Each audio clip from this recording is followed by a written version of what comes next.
आज मैं एक महान दार्शनिक प्लेटो के बारे में बतलाना चाहूँगा। प्लेटो सिर्फ महान दार्शनिक ही नहीं बल्कि एक गणितज्ञ, राजनीतिज्ञ, शिक्षा शास्त्री और समाज सुधारक थे। उनका जन्म एथेंस में 427 ईसा पूर्व हुआ था। 20 वर्ष की अवस्था में उन्होंने सुकरात से प्रभावित होकर शिक्षा के बारे में महत्वपूर्ण बातें बताई।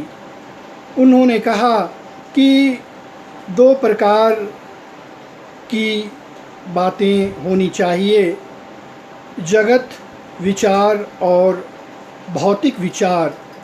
जगत विचार परिवर्तनशील नहीं होता है और जिसके द्वारा विश्व में मानव शिक्षा ग्रहण करता है, लेकिन भौतिक वस्तुओं का नाश होता है।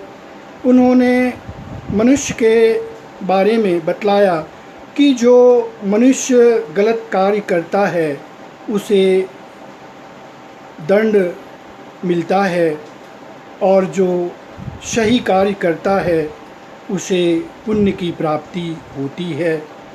उन्होंने शिक्षा के बारे में बतलाया कि इस प्रकार की शिक्षा होनी चाहिए जिससे मनुष्य का चरित्र का निर्माण हो सके और उस चरित्र के द्वारा मानव का कल्याण हो सके।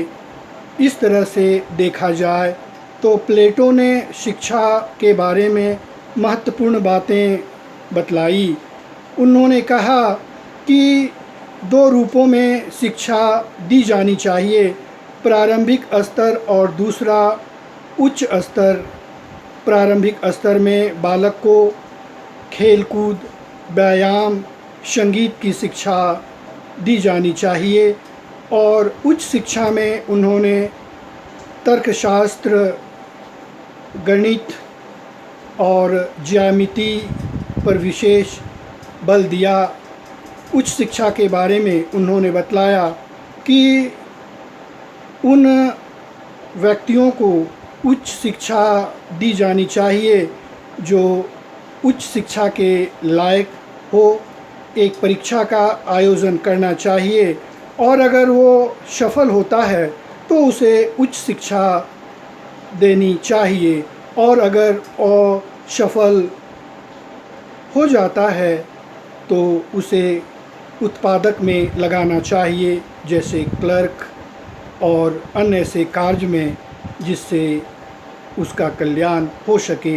इस तरह से प्लेटो ने एक महत्वपूर्ण बात कही है और जब उसका पालन किया जाए तो भविष्य में उन व्यक्तियों को लाभ होगा।